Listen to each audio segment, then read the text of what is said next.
Going to talk about integration by parts. And so if you look up here on the board, I have two problems. And if you look at those two problems, there is no way that we really technically could solve those right now.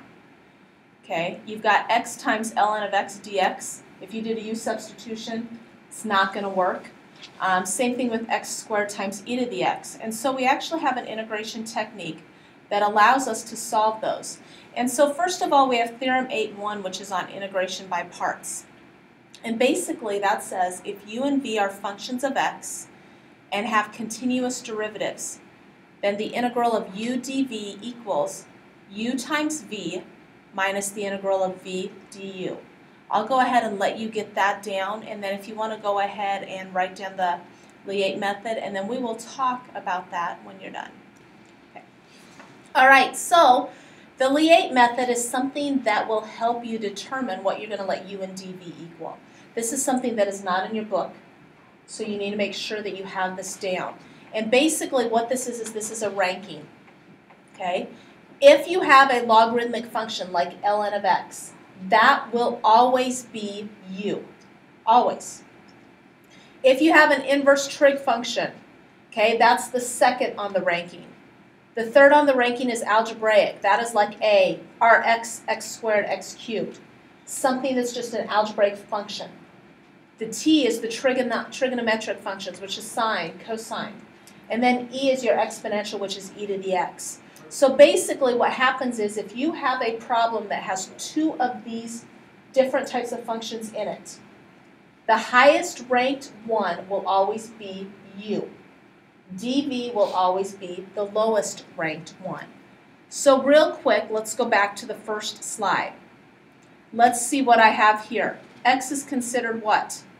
Algebraic. Algebraic. ln of x is considered Logarithmic. logarithmic. So in this case, u would be your ln of x. Okay, dv would be your x dx, because that's whatever's left. Okay, so let's look at the next one. I have an x squared. X squared is what? Algebraic. E to the x is exponential. So what is u going to be? X squared. dv then will be your exponential, which in this case is e to the x. Okay, so basically what this Lie method does is it kind of gives you guidelines as to what you let u and dv equal. And like I said, this is something I haven't seen in textbooks. I actually found this on the internet back in 1998. Okay, so.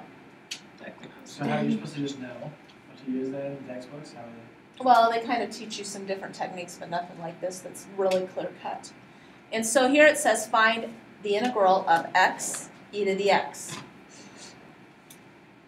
Okay, so what I need to do now is identify what u and dv are going to equal. Now I'm going to write these in a little different location than I just got done doing on the previous one. So first of all, what is u? X. Okay, I'm going to write dv down here. What is dv? E to the x dx. So then now what I need to do is I need to fill in what du is and what v is. So I have to find out what du. Okay? We're having trouble writing today. What's derivative of u? 1. That'll be dx. Okay? What's the and so now I have to go back and find what v is. So how do I go backwards? Integrate. So what's the integral of e to the x? E to the x. Okay? So according to integration by parts, the integral of u dv was, what was it? U times v minus the integral of v du. So now I've got to sub each of those in. So I start with u times v. So x e to the x. Okay? Minus the integral of v du. So these. So basically, once you assign what dv is, you won't use it again. So minus the integral of e to the x times 1 dx, or just times dx. Okay? So then now, I still have my x e to the x. What is the integral of e to the x? e to the x, and then plus c. So that is what that whole thing will integrate to be. Okay.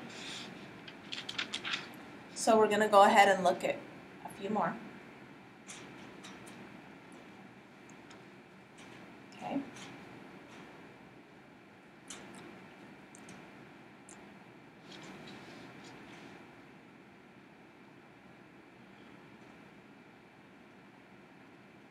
So what is u? ln of x.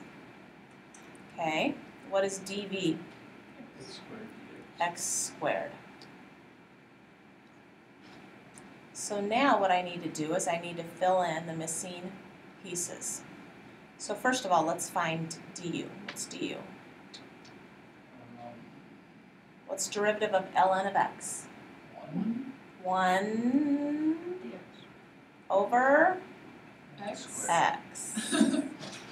Remember, it's going to be the derivative of x over x. Okay, du over u. V is going to be the integral of, which is x cubed. Oops, that's supposed to be an x cubed, by the way, over 3. Okay, so now let's go ahead and multiply u times v. So x cubed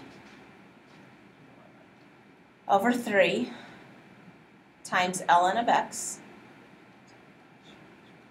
minus the integral of v du, x cubed over 3 times 1 over x dx. So far so good? So I have x cubed over 3, ln of x, minus. Okay, so I need to somehow simplify on that side. That's integrand. So I'm going to cancel out an x here. What does this x become? Squared. So if I integrate x squared over 3, what will that be? X cubed over 9. X cubed over 9 plus c. Questions? Not too bad? Okay, so now we're going to talk about something known as the tabular method. And I'm going to show this to you right now. What you probably should write down for the tabular method is you probably should write down where you would use that. So specifically, these 3 functions. Okay, because this is what it would benefit you to use.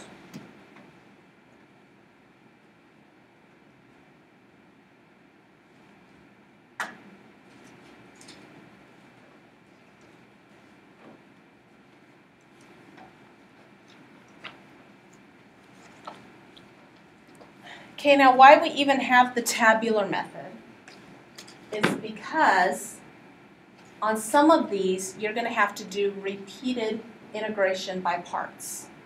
So instead of having to do integration by parts twice, we can use the tabular method and take care of it all in one. So times where I would have to use integration by parts twice are the ones that I've highlighted, like x to the n sine of ax.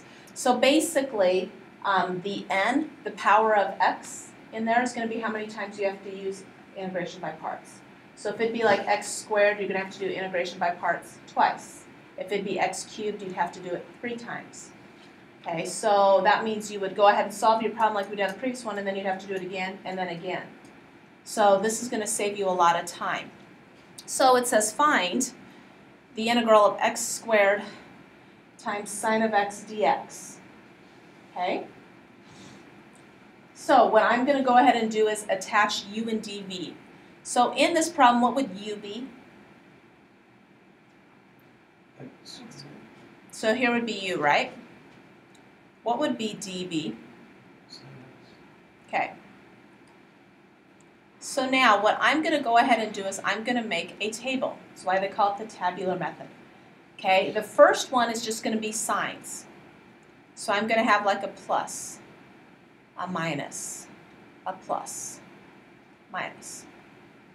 Okay, so I'm going to alternate signs. The next one is going to be what u is. So x squared. Okay, now what I'm going to do is find the derivative of x squared. What do you get? 2x. What's the derivative of 2? X. 2. What's the derivative of 2? 0. This is when you stop. That is the bottom row. Now what we've got to do is do dv. Sine x dx. So now what I'm going to do is I'm going to integrate on each of these. Okay, so what's the integral of sine? Negative cosine. What's the integral of negative cosine? Negative sine. What's the integral of negative sine? Cosine. So now this is how the tabular method works. Okay.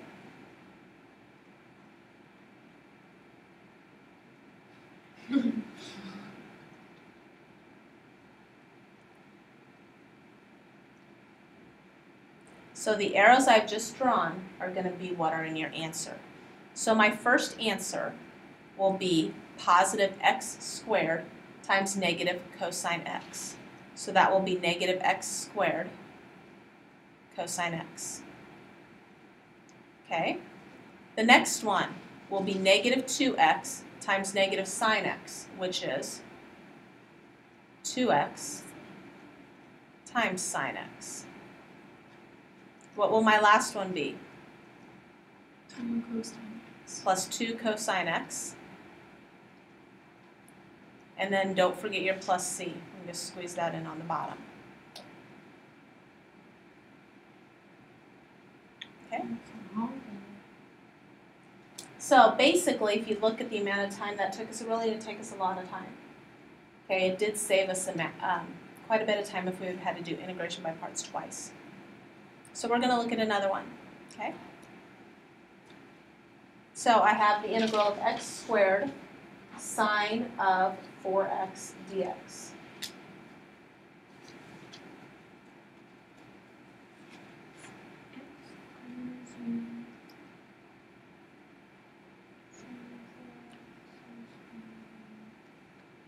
Okay, so the first thing I'm going to start with is just by signs. Plus minus, and I could keep going on the signs. I'm just going to do 4 of them. Then I've got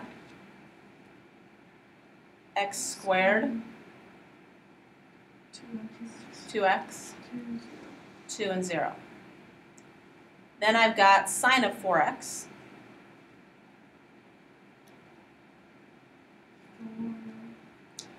other way, 1/4. Okay, now this is the key. Oh, isn't it cosine? Oh, yep, you're right. Sorry, I missed that one. Good call, and it should be a negative. Good call on that one. So negative cosine. Okay, normally with the derivative you would multiply it by 4, so with the integral you just divide it by 4. It's the easy way to do that. Okay, so my next one will be negative 1/16 sine of 4x. And my next one will be 1/64 cosine of 4x. Okay, so now if I go ahead, go across, down, across, down, across, down. So my answer will be Negative x squared over 4. okay, Cosine x. negative x squared over 4 cosine x. Okay, plus How'd you get that? To go down. Plus 1/8 sine. What, should be 4x? is that better? Yeah, I was confused. Okay. Plus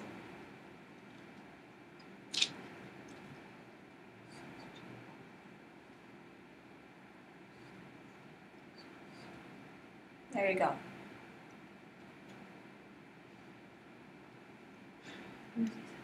Okay?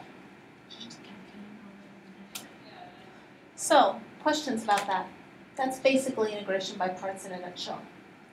Okay, so what you're going to need to do is on page, and I'm going to go ahead and print this out for you, 531. Okay, what I'm going to need you to do is I'm going to need you to go ahead and do 5 through 10 all.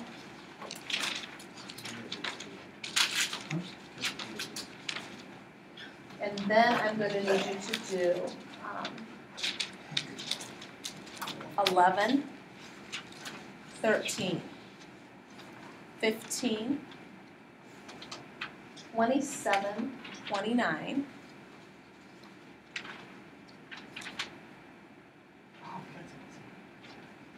and then 47 and 49.